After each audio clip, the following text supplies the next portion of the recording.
Pop Culture Poutine. Pride Edition, hunty.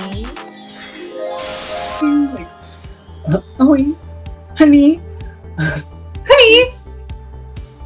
Hello, everybody, and welcome back to Pop Culture Poutine with Cheryl.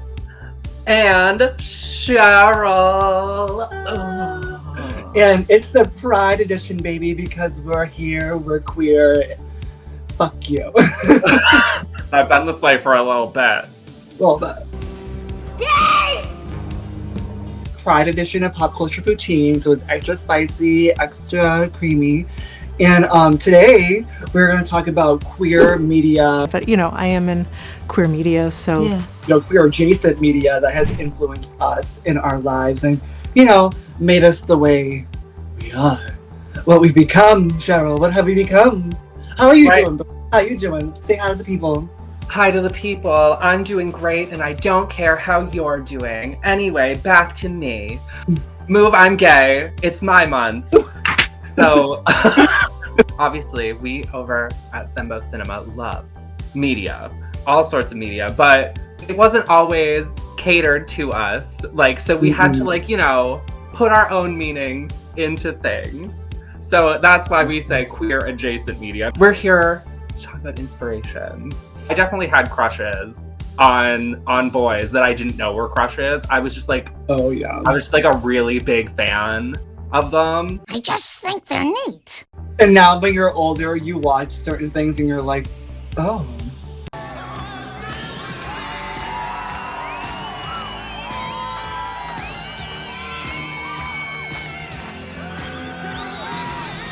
I look back and I'm like, oh, that little homo was down bad. I literally was watching Mighty Morphin Power Rangers. Syndication, bitch. Recruit a team of teenagers with attitudes.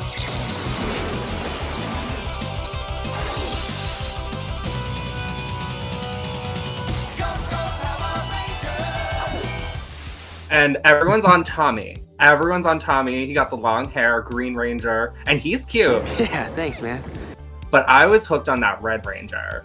Oh, Jason. Jason? Yeah. I feel weirdly, every kid had a crush on Jason. And Tommy. Everyone was on Tommy, I feel. It was Tommy or Kimberly. Use a dagger with your power ball. It's your only chance. Right. Hey, Guitardo. Check out this tune.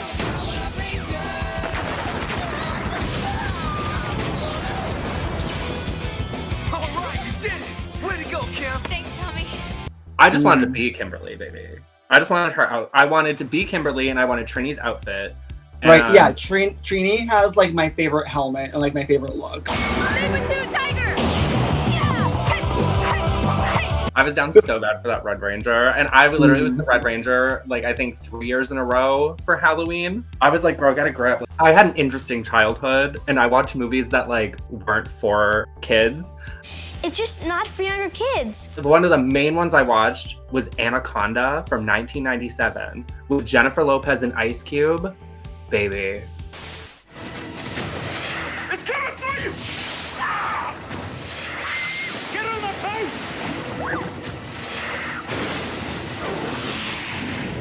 Anaconda. That Ice Cube, I was in love with him. I watched that the other day. I'm like, he is the most adorably shaped, so aesthetically pleasing human. I want a hug. Who else is it? What other guy is in that movie? Cadbury from Richie Rich. Oh wait, I love him. Yes. And okay, is he alive? I think he's still alive. He was on The Strain a few years ago. I'm definitely horny for Cadbury. I'm not gonna lie, from Richie Rich. Oh, he was so handsome.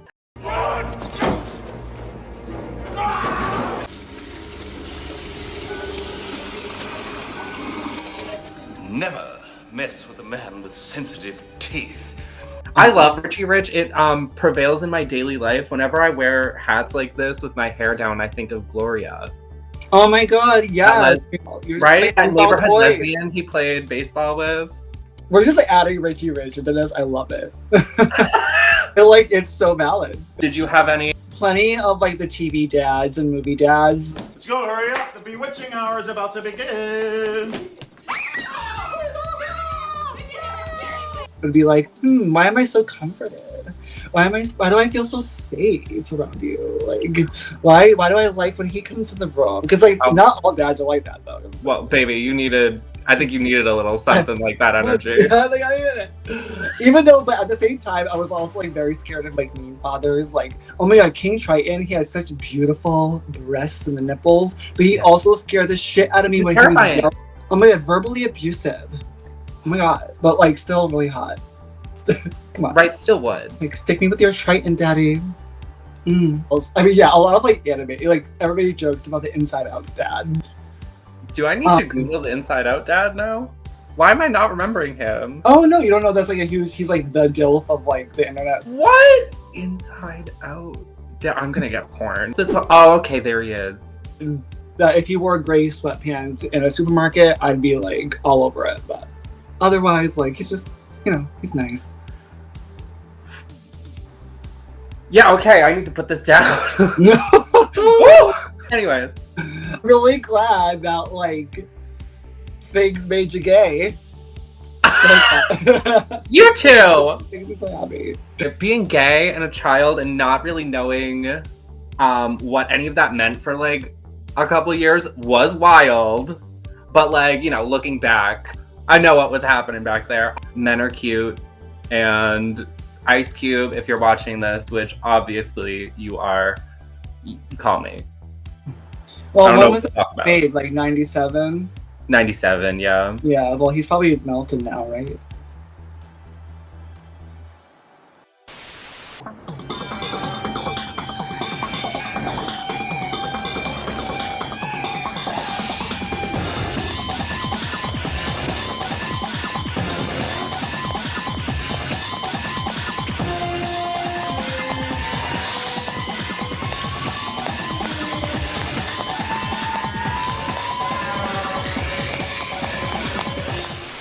For our next little gay ditty here, I want to ask the audience if they have ever seen a little show from Canada called Degrassi. Whatever it takes.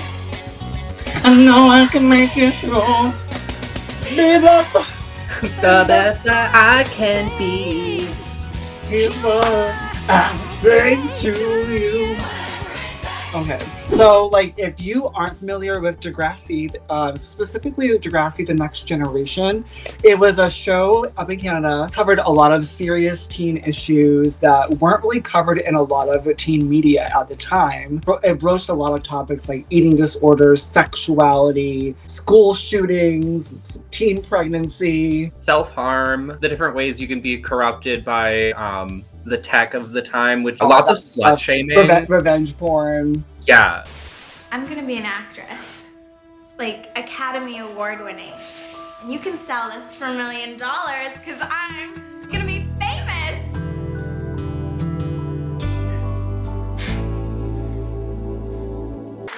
She's got a point. She's an icon. She's a legend, and she is the moment. Now, come on now. It was just like before its time. It started in the 80s with an original show, and then it came back in the 2000s as The Next Generation. This is a show that we really grew up with throughout our teens. And one of the many topics that were covered was being queer. By season 3, we had a character named Marco Del Rossi, who was played by Adamo Gregorio, who I still have like such a crush on. He's such a cutie. The Marco character first came in season 2 and was very straight-coded in a side character. He was like a break dancer. He was just like flipping around back there. Eventually, in the 3rd season, you got to see more of his character, and he's hanging out with the boys. And he also starts dating the emo girl named Ellie Nash, who we all love Ellie Nash, right? Like, Supremacy, I love her. Love you, Stacey. Stacey Parker! She still worked. She was still working. She's everywhere, girl. It was kind of clear early on that Marco was a little gay. No, which is totally okay. Not so, that anything wrong. Just, be yourself. Don't say that's so gay. What if every time something was bad, everybody said, "Oh, that's so girl wearing a skirt as a top"? Oh, you are.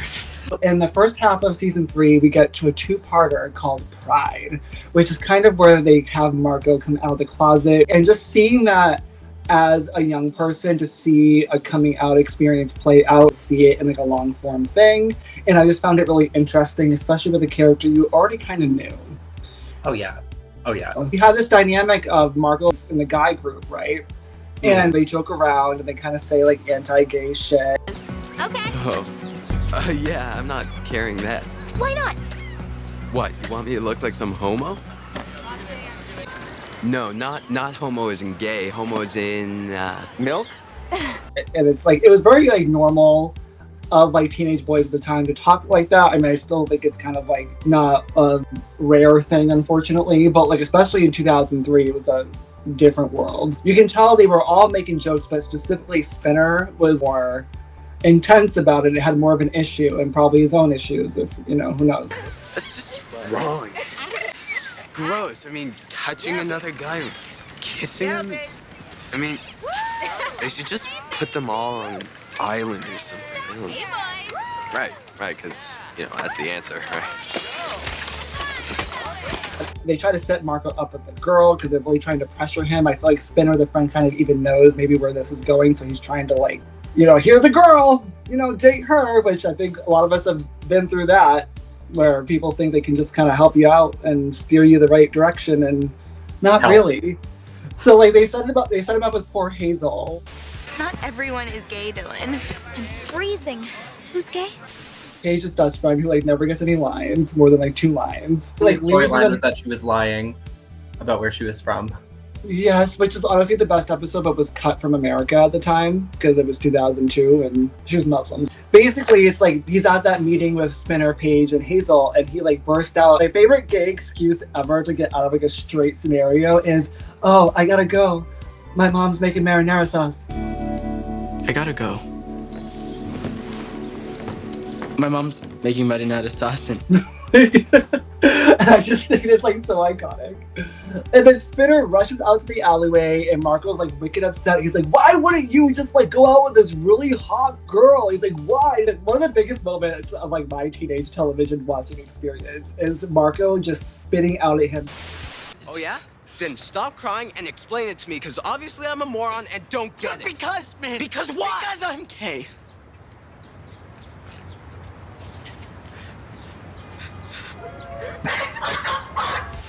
Like, the earth shook, you know, and Spinner was gagged, honey. He knew, but he was in denial. But he was just so gagged to hear someone be so brave to say it, honey.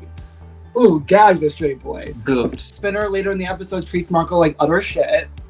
And then when Marco was trying to like meet up with them at some sort of like event or whatever, Marco in the second half of the two-parter gets gay bashed in the park on the way to the event, which was like one of the first experiences I've ever had like watching that ever happen in like media, which is like obviously really hard to watch, but like important for me to learn about that, about queer life. Still not be afraid to be yourself, but like be realistic about what happens out there. Yeah. How did you feel like watching this back in the day? Were you affected by the whole Marco storyline? Oh, absolutely, bitch. That was major, especially because like it came to America like after it had aired, so they pretty much were like showing commercials of like, look at this stuff, because it already aired. It would air on CTV up in Canada, and then down here we would watch it on the N. Yeah, they would do like a block, like it would be like from like noon to like 8 p.m. was like, and you would just sit there, and it was like and it was sequential. They would play narratively the episodes in a row, so you could be like, oh, like this episode I like is going to be on Wednesday. Like you could tell. That came around the time when I was kind of like, am I gay? How is the like how are we doing this? Like, and then I saw like how that was being navigated, and obviously I took some notes, and then I left some things there. Totally. My mom's marinara sauce. Everybody has their own situation. And yeah. Everyone has a story. That two-parter, it ended kind of bittersweet because Marco was out and like some of the boys were treating him like shit. But then later on in the series, they do come around, and I feel like Spinner specifically learns a lot more. I mean, he's the first guy I can actually see myself hooking up with, you know? Wait, why am I telling you this? What difference does it make? I'm your friend. I want to help. Okay. Which, like, you know, like, sometimes I don't want to give those type of people grace because it's like, you should just not be a piece of shit. But I really do love to see people learn, though. I can't deny that. I can't deny I love to see a change of heart and people do the right thing. Yeah. I think it's actually really important to depict that, having a stance and then finding things out and then changing it and seeing that it's fine to do. It didn't happen by the end of the two-parter. Like, Spinner got better about it over the seasons, over the episode. And Marco wasn't just like out and proud and like totally like done. It's like they had a season progression where season 5, it was all about coming out to his dad. And like his dad not knowing. And his dad was just so funny too. He's like, hey, Marco, what does he mean, gay? What does he mean? You don't like the girls, Marco? And then Marco. Oh, shut up, Marco. How about me at the ball? Do you remember in those episodes, it used to really make me cry when he came out to his mom on his bed. I'm gay. And when he came out to his dad, wasn't that on stage? Yes, he was doing the play. Here hung those lips that I'm sorry. Sorry. I have to do this. Dad. I'm gay.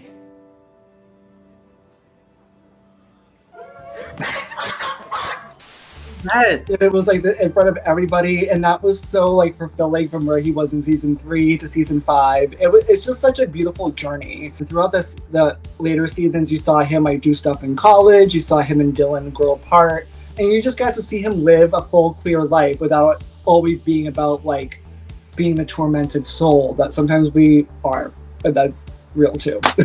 You saw him like blossom as a person. And also that was cool because that generation, they stayed on after they like graduated. A few of them did. Yes. Okay. So yeah, I have so much love for Marco, and he'll always be like one of the first queer fictional characters that I fell in love with and like really connected to. Mm-hmm. Marco! Wow. So when in doubt, you kiss Craig? I gotta settle this with Dylan. Huh? Yeah, you do. You really, really do. But that also brings me to, like, I have the fictional side of television, right? But then another really big impact on me growing up was seeing queer people on reality television. Don't worry about it. Get back to reality. Are you joking? Mm-hmm. Mm-hmm. Mm-hmm. That's the thing too, because Marco, as a character with the other people on the show, it showed people how to interact with someone who's queer. And that was cool, and it's scripted. But then sometimes you would see the reality show side, and it was a little bit different, especially back in the 2000s when they were saying whatever. So who was like one of like your first like queer people on a reality show that like you remember? The first thing like I'm hit with, like, and being impacted with is Project Runway. Yes. The early seasons, I was the first time I ever saw, it was like literally right as I was truly coming out and I started watching that show. And you just saw them being so flippant and fun and swearing, but it wasn't like glossy. It was like people I would really want to hang out with. People are gonna start getting pretty bitchy. Oh my. And to see them in their creativity, and it was never a detriment, it was always they were rewarded for being that way, for being drama, and for being creative. Right, and it's like literally like who wouldn't want to be that? Like when I think of, like for instance, when I think of season 1, I think of the spoilers, the winner Jay, who was like such a character. Maybe I should just go on the streets and find someone. Anybody want a model for me? Anybody want a model today? All the models have been replaced by these weird middle American people. And of course, Austin, who was so statuesque. Theme is sort of Fragonard, Madame de Pompadour meets 21st century rock star / Williamsburg Hasidic gentleman. Okay. Any questions? No. Oh, honey. Oh yeah. Woo! But my then God. season 2 is when the gays were so fun. You had Nick, who was like fabulous, and he still works a lot today and very polished. Daniel Franco, where did you go? Daniel Franco, where did you go? See you on season 3. Daniel Franco, where did you go? Oh, where did you go?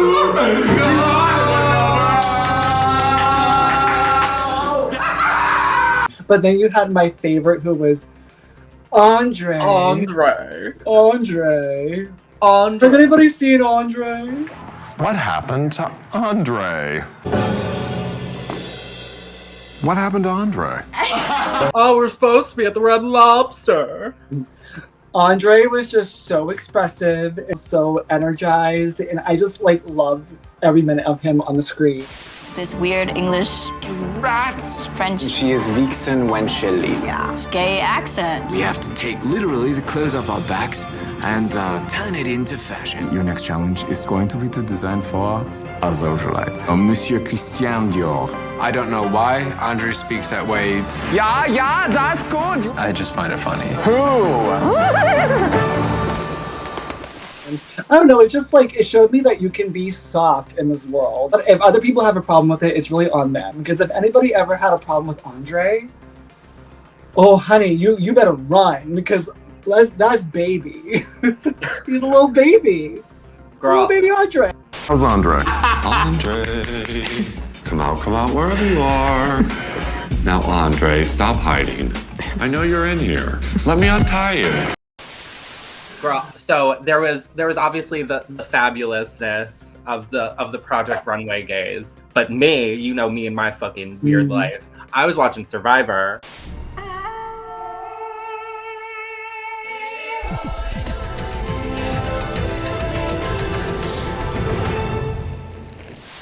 And I remember Richard Hatch. Like season 1. So baby, back in 2000 when Survivor first aired, there was a man who just was not wearing clothes, and he was a homosexual, and he manipulated everyone. They're not voting me off because I'm not letting them. There was this old man, I believe he was like in his 70s, this veteran named Rudy, and he was like this like old ass man. And him and Richard were like great friends. And like it would always be like Rudy in the fucking confession be like, oh yeah. Me and Richard got to be pretty good friends. Not in a homosexual way, that's for sure. Make sure you get this on TV. Oh boy, you better have a beer in your hand when you're doing this one, Ed. I like Richard, not in a homosexual way, of course. I just like his balls. His balls hang around. So it was just like this whole thing of like, we don't hate you because you're gay, Richard. We hate you because you're a piece of shit. And I liked that because it was like, gay people can do anything. Right? Like, we can be the villain. We can be the villain. The evolution of queer people on Survivor is legendary. The nice lesbian scout who like made it pretty far and we were all rooting for her. We loved her. Oh my god, we loved her so much. And then there's like season 2, there was sassy gay Jeff Varner, who we were all like so excited. And then he got like idled out. And then when he came back and he was on the same season as Zeke. Now Zeke, he had just been on like a few seasons prior, Millennials vs. Gen X. I'm like the doughy little gay guy. A lot of people just didn't believe I could hack it at you. Hi, good to see you. And he was like on the Millennials tribe, but he was like older and he's like, I don't identify. So it was like funny, but like fan favorite, he's adorable. He's wearing like the bright colored shirts. He did pretty well, but he did not win. But then of course, when it comes time to invite people back, Zeke's invited back. Major. Jeff and Zeke, they end up both in like the merge tribe. The alliances have shifted and Jeff Varner's now on the outs. So in a legendarily horrible move, he tries, and this was wild, and this honestly the ground shook, and this is horrible, and don't ever do this. In a horrible move was like, Zeke is not being truthful with you, and then out Zeke as being a trans man. Why haven't you told anyone you're transgender?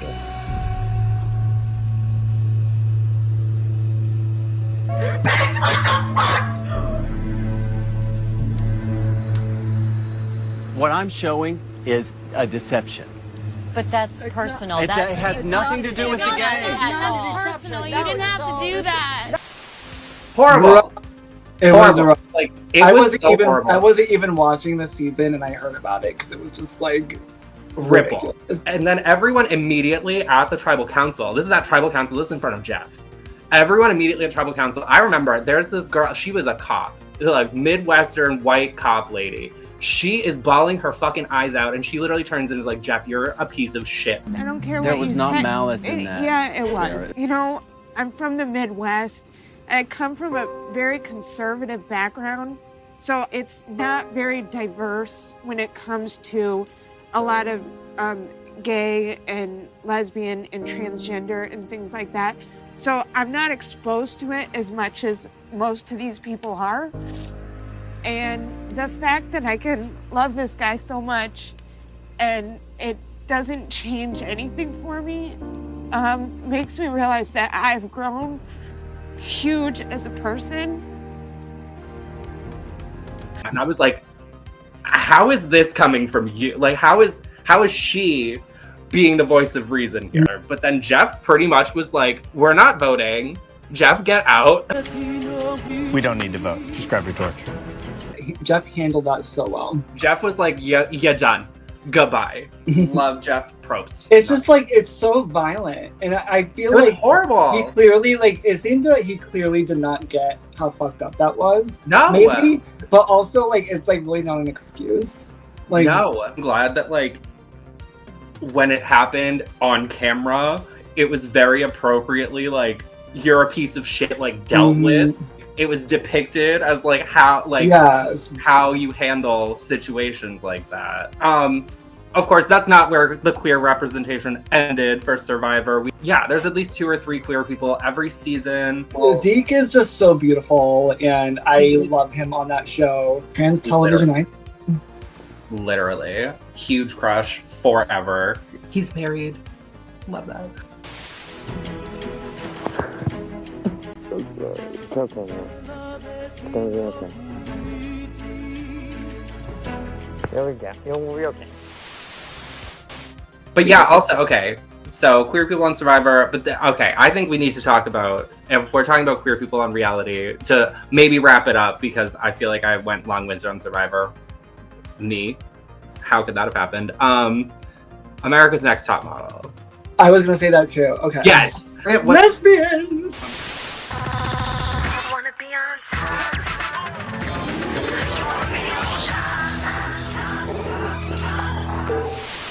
Season 1, you had the religious girls like versus like the non-religious girls, basically. They had the iconic Ebony Haith, who was on cycle 1.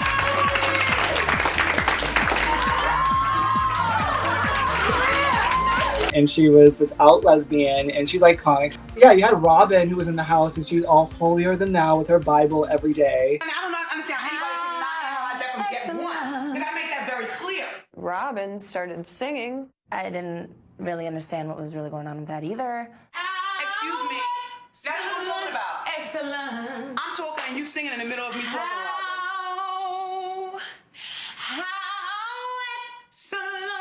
Excellent. That really mixed me up. I really did not know how to respond to that. That was like, whoa. Ebony was like so respectful, like, cause like other girls had their boyfriends over. This like when Top Model let them have like their boyfriend and girlfriends visit, which they don't do anymore, or didn't eventually.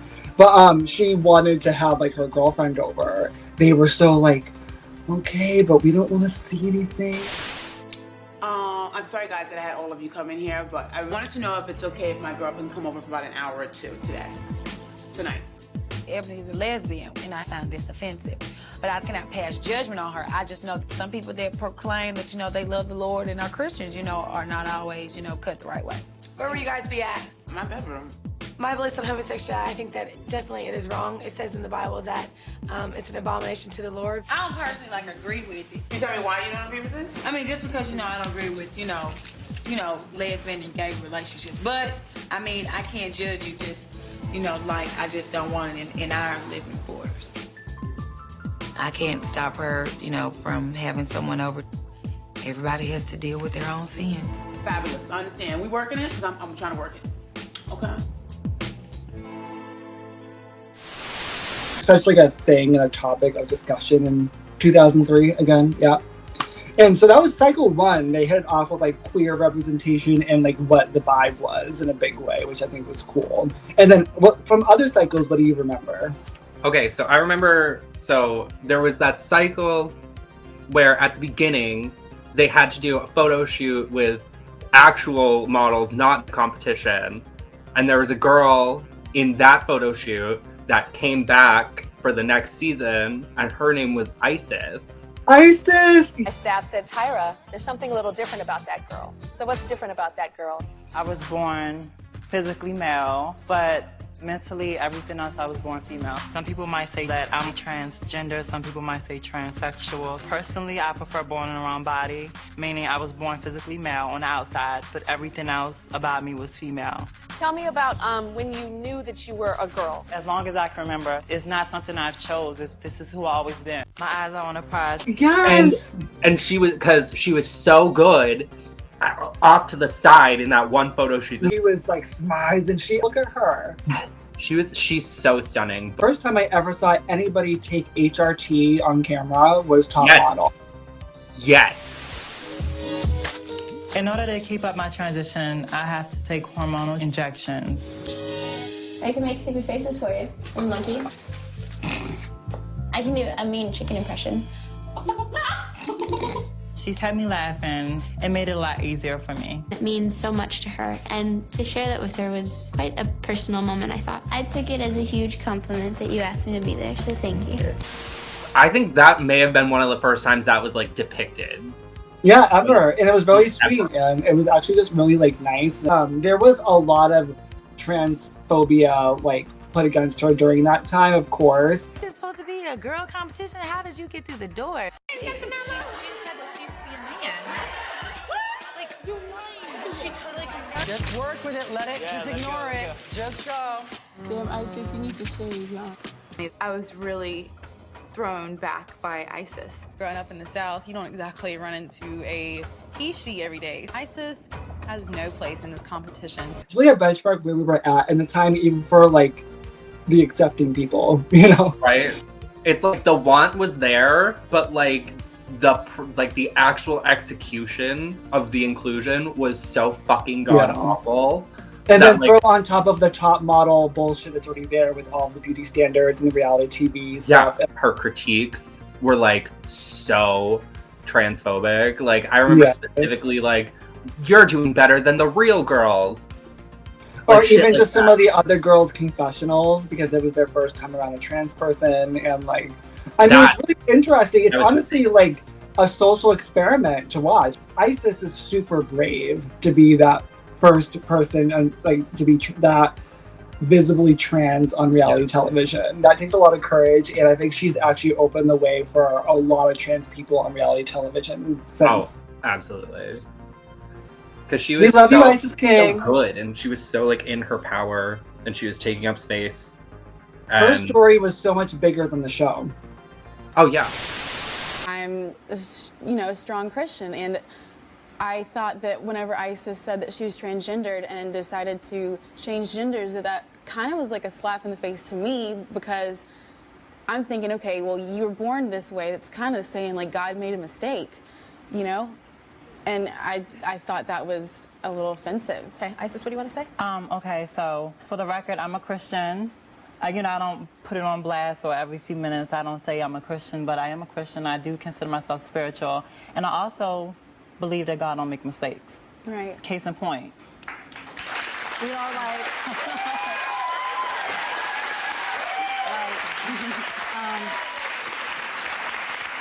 for me to have to go through all of my life's struggles, and for me to, deal with things like I do you think like I would make the choice to do that? Like, it's something that's natural to me, so I wouldn't just say, oh, I'm going to do this if I don't feel like that's who I really am. God doesn't make mistakes, and I'm not a mistake. This is the way I am.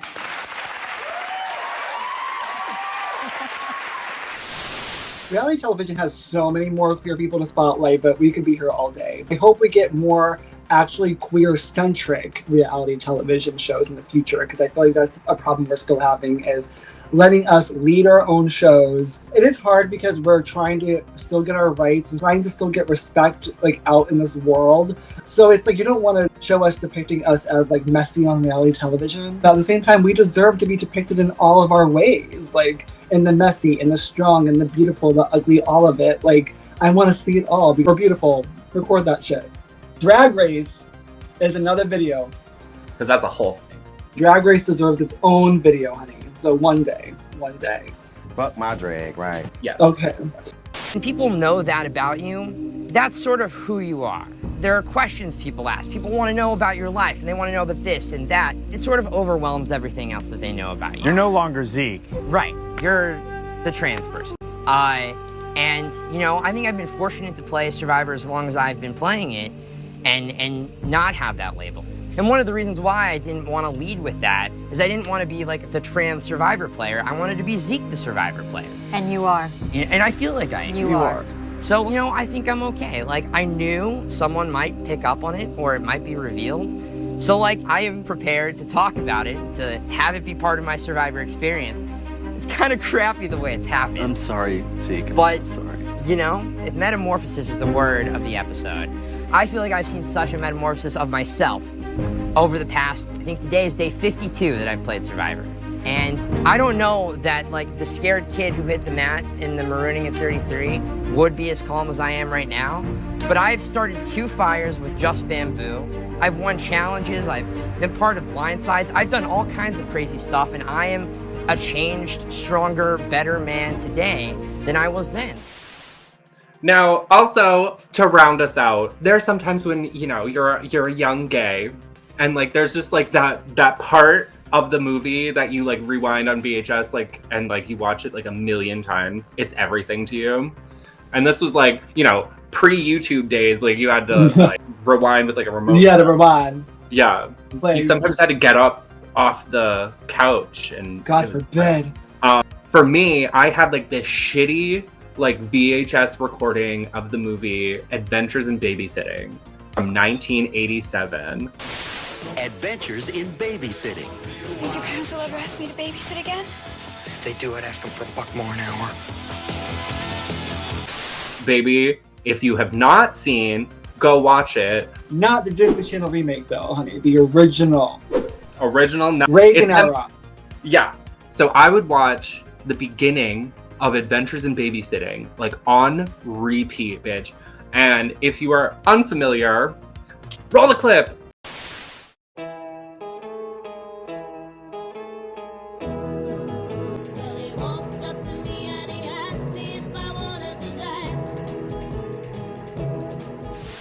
It is to And Then He Kissed Me by the Crystals. But it is essentially the main character, Chris, at the beginning, is dancing around her room to the song. And she's doing like a whole lip sync. She has the whole number. And he asked me to be his bride. She's lip syncing for her life. Yeah, she's up on the bed doing like the bedpost thing. She's all of us. I would watch that on repeat. I wanted to be her. I wanted to have her curly hair. I wanted to have her awesome little dress. And then she's getting so ready because her boyfriend's coming to pick her up. Love a getting ready scene. She's wearing the dark tights. She's like, ooh, I'm feeling cunt. My name's Chris and I'm a bitch. I'm wearing my granddad's trench coat. No, and then she promptly goes downstairs to find her man at her fucking house being like, oh, I can't hang out today. After she just had the getting ready moment, girl. I'm a little bit overdressed. No, it's just, I gotta cancel. That's gay culture. Throw them in the trash. When you douche and the top cancels. If Jake Gyllenhaal can bottom in the mountains with a bussy full of beans, then anything is possible. Okay. Oh my god. I said it. R.I.P. Heath. You lucky bastard. For leaving this earth, because it sucks here. No. That's what I thought you meant, but it's still fucked up! Wait, no, Yeah. where were we? And it starts with like the touchstone pictures, like blue bar thing with like the little thing, and it's like down, down, now, now, and I'm like, oh! You get the goosebumps, like, ooh. Yeah, like literally now whenever I see that like thing before a movie and it's not that, I'm always like, why isn't the crystals playing? Like, what's happening here? Yeah, and she's driving that wood paneled station wagon, bitch. It's what it is. Yeah, it drips. The vibes are vibes.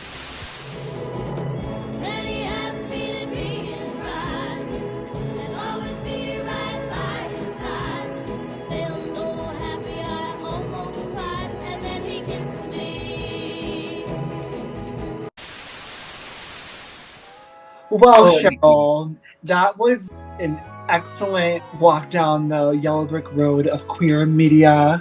And we could go on forever. I wouldn't even mind having another video like this where we just concentrate on the queer stuff and spotlight all of that rainbow juicy goodness. Time's on our side. I just want to say to all of our viewers out there that I hope you have an excellent Pride season.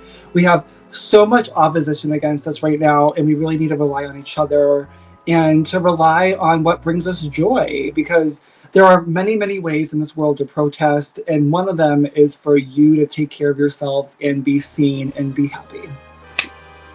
Absolutely, babes. Get out there in your community, talk to people, support local drag, and see support what you us, queers. Support. Give a gay person money this June for me. If you're straight, leave a like. If you're not, straight, you owe us a like and a comment, a nice comment, and maybe even a share. That's how nice we look. That's how you can be an ally. Totally. Or else you're homophobic. That's how it works. I'm being homophobic right now. Goodbye. Good luck. I hope a femme tops you this Pride season. Or I hope you top a mask. Switch it up. But be sure to always use condoms. Make sure to get tested regularly. And remember that STIs happen a lot and it's not the end of the world. You don't want to die. It only lasts for a week. You only need some antibiotics. Yeah, just spray some Windex on it. You'll be fine. Clear it out. For real, be safe, take care of each other, and you'll see Cheryl again at the Friday the 13th Part 6 reaction. Announcement? Bye, y'all.